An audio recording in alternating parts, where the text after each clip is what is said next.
May 24, 1940. The German High Command believed the war in France was already won.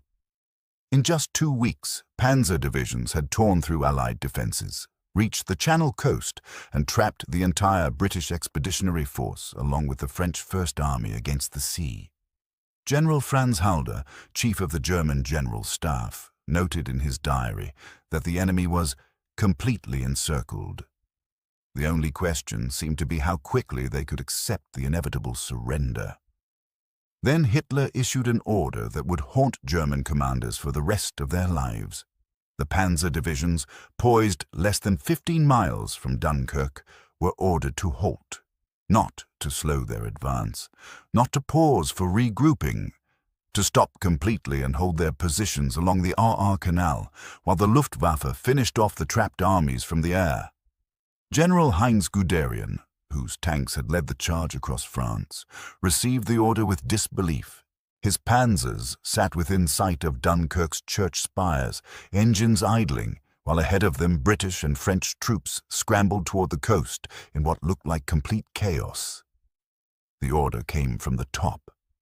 Hitler himself had visited General Gerd von Rundstedt's headquarters at Charleville the previous day. Von Rundstedt, commanding Army Group A, had suggested that the panzers needed time to regroup after their lightning advance. The tanks had driven hundreds of miles in 2 weeks. Mechanical failures were mounting. Supply lines stretched thin across Belgium and northern France. The marshy terrain around Dunkirk, crisscrossed with canals and prone to flooding, seemed like treacherous ground for armor. Hermann Göring had made promises. The Luftwaffe commander assured Hitler that his aircraft could destroy the trapped armies without risking precious panzer divisions. The tanks would be needed for the next phase, the drive south to Paris and the conquest of the rest of France. Why waste them in the mud and canals of Flanders when bombers could do the work? Von Rundstedt agreed with the logic. His forces had been fighting continuously since May 10th. The panzers had performed brilliantly, but they weren't invincible. In the marshy lowlands around Dunkirk, they'd be vulnerable to anti-tank guns and artillery. Better to let the Luftwaffe pound the beaches while the infantry caught up and established a proper siege. But not everyone in the German command structure saw it that way. General Fedor von Bock, commanding Army Group B approaching from the east, couldn't understand the decision. His forces were pushing the Allies back toward the coast. The enemy was retreating in disorder. This was the moment to maintain pressure, to turn retreat into rout, to force a surrender that would end the northern campaign in days. Instead, the Halt order created a gap that allowed the Allies to establish a defensive perimeter. General Walter von Brauchitsch, commander-in-chief of the German army, tried to get the order reversed. On May 26th, he argued that the panzers should resume their advance immediately. The window of opportunity was closing.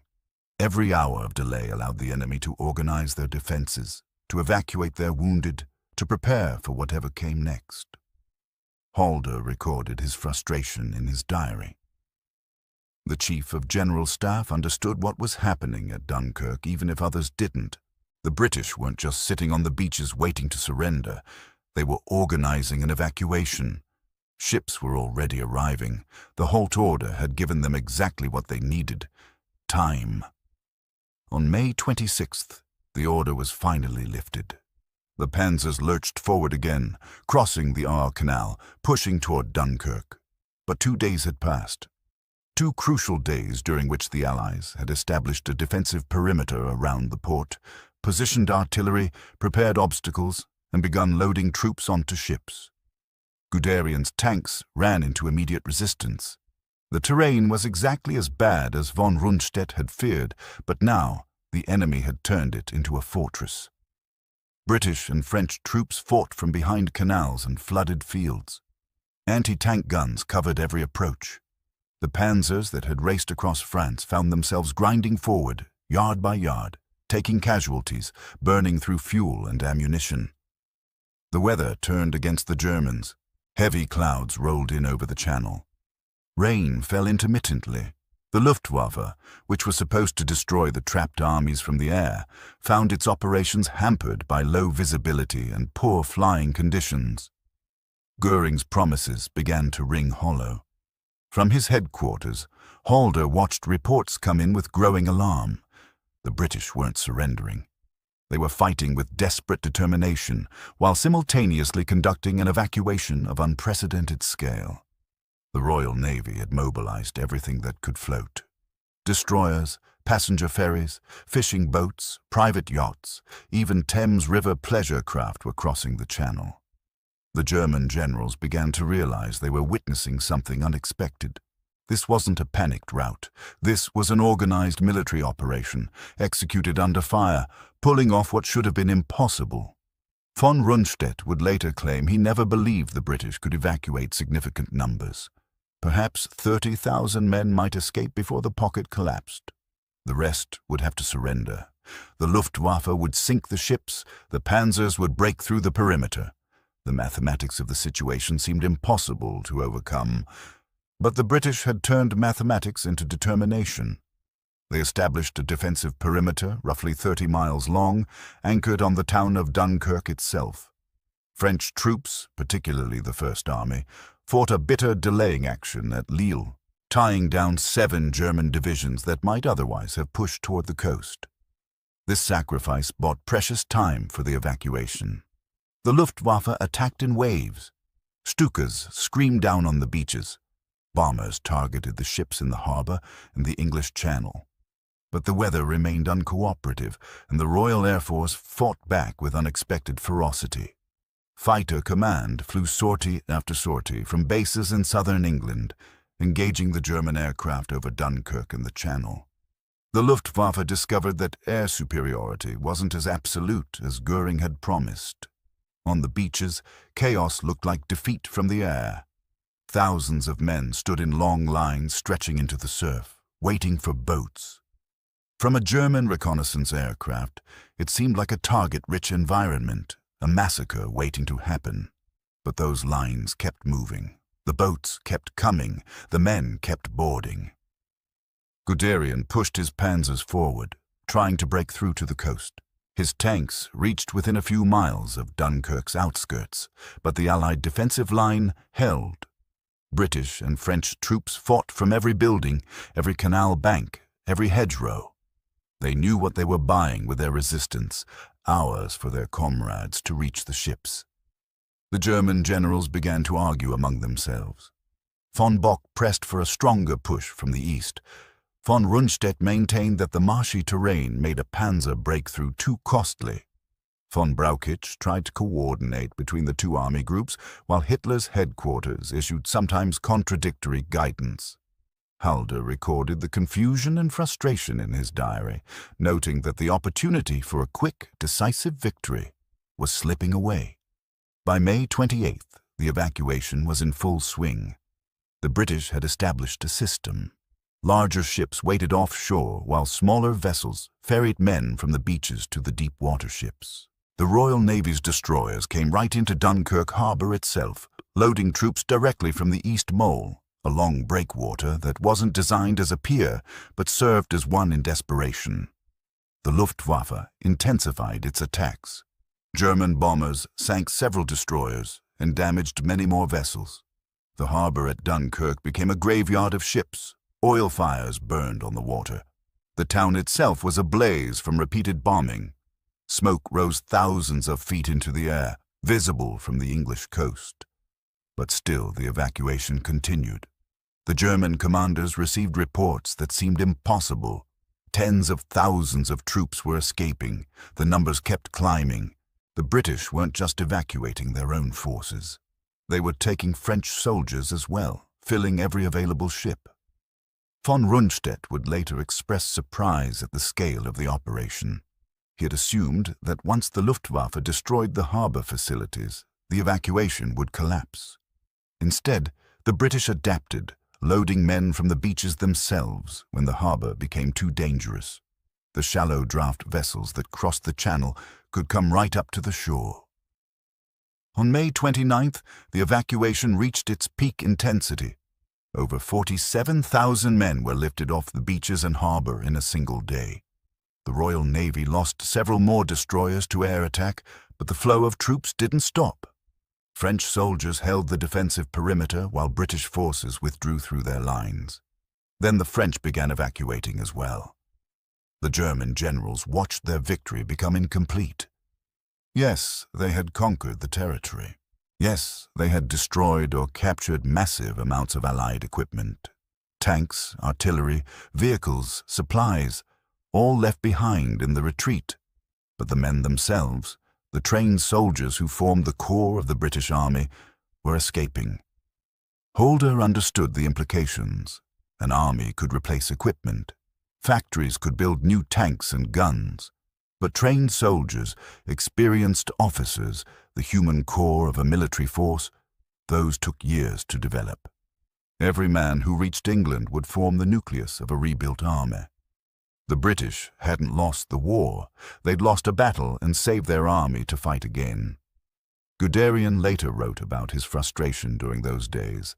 His panzers, which had achieved the impossible breakthrough at Sedan and raced to the coast in a week, sat bogged down in canal country while the enemy escaped. The Halt order, he believed, had been a catastrophic error.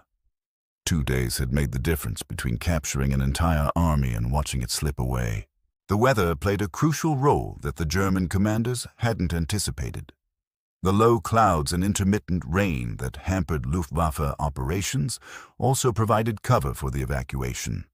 When the weather cleared briefly, German bombers inflicted heavy casualties and sank numerous ships, but the weather didn't cooperate enough to stop the operation entirely. By June 1st, the defensive perimeter had shrunk to just a few miles around Dunkirk itself. The town was a burning ruin. The beaches were littered with abandoned equipment and the debris of war. But the evacuation continued. French troops now formed the majority of those holding the line, allowing the last British units to withdraw. Von Bock's forces pressed harder from the east. The German infantry divisions, which had been catching up to the panzers throughout the operation, now took over the primary assault role.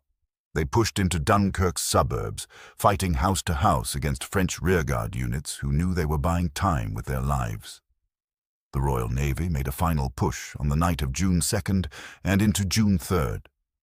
Destroyers and other vessels made repeated trips across the Channel, racing against time to lift off the remaining French troops. The Luftwaffe attacked relentlessly when weather permitted. German artillery shelled the beaches and harbor, but still the ships came. On June 4th, the evacuation officially ended. The last ships departed Dunkirk harbor under fire. French rearguard troops, unable to reach the ships in time, surrendered to German forces. The Wehrmacht finally occupied the ruins of Dunkirk and the beaches where hundreds of thousands had waited for rescue. The German High Command took stock of what had happened. They had won a tremendous tactical victory. An entire Allied army group had been destroyed as a fighting force. The equipment losses were staggering. Thousands of vehicles, hundreds of artillery pieces, enough rifles and ammunition to equip multiple divisions. Northern France and Belgium were under German control. The road to Paris lay open, but 338,000 men had escaped. The British Expeditionary Force, which everyone had assumed would be captured or destroyed, had been saved. Nearly 200,000 British troops and almost 140,000 French soldiers had crossed the Channel to fight another day. Von Rundstedt would spend years defending his role in the Halt order. He argued that the decision had been militarily sound given the condition of the panzer divisions and the terrain around Dunkirk. The tanks had needed maintenance. The supply lines had been stretched. The marshy ground would have caused heavy losses. Better to preserve the panzers for the conquest of the rest of France. But other German commanders disagreed. They believed the Halt order had turned certain victory into incomplete success. Yes, they had won the battle, but they had failed to destroy the enemy army, and that failure would have consequences. Halder's diary. Entries from those days reveal a man who understood what had been lost. He recorded his arguments with von Brauchitsch, his frustration with the command structure, his growing realization that the British had pulled off something remarkable. The Chief of General Staff had wanted to maintain pressure, to give the enemy no time to organize, to turn retreat into surrender. Instead, the Halt order had given the British exactly what they needed. Guderian remained bitter about the experience for the rest of his life. In his memoirs, written after the war, he described the Halt order as one of the great mistakes of the campaign. His panzers had been ready to push forward, the enemy had been in disorder. The opportunity had been there, and it had been thrown away by a decision made at the highest levels of command. The German generals also had to confront the failure of the Luftwaffe to deliver on Göring's promises. The Air Force had attacked relentlessly, sunk numerous ships, and inflicted heavy casualties. But it hadn't stopped the evacuation. The Royal Air Force had fought harder than expected. The weather had been uncooperative. The sheer scale of the British operation had overwhelmed German attempts to prevent it. Some German commanders tried to minimize the significance of Dunkirk. The British had abandoned all their heavy equipment. They had lost their tanks, their artillery, their vehicles. They had retreated in chaos, leaving behind everything that made an army effective. Surely this was still a devastating defeat, even if the men themselves had escaped. But others understood that the British had achieved something more important than preserving equipment. They had preserved hope. The soldiers who reached England didn't feel like defeated men. They felt like survivors who had been given a second chance. The evacuation, which should have been a humiliating disaster, had been transformed by its success into something that felt almost like a victory. Von Brauchitsch tried to learn lessons from the experience. The commander-in-chief of the German army recognized that the Halt order had been a mistake, but he also understood the pressures that had led to it. Hitler's interference in operational decisions, Göring's promises about air power, von Rundstedt's concerns about the panzers. The decision had seemed reasonable at the time, but hindsight revealed its cost. The German generals also had to acknowledge the effectiveness of the Allied defensive fighting. The British and French troops who held the Dunkirk perimeter had fought with determination that surprised their opponents. These weren't defeated soldiers waiting to surrender.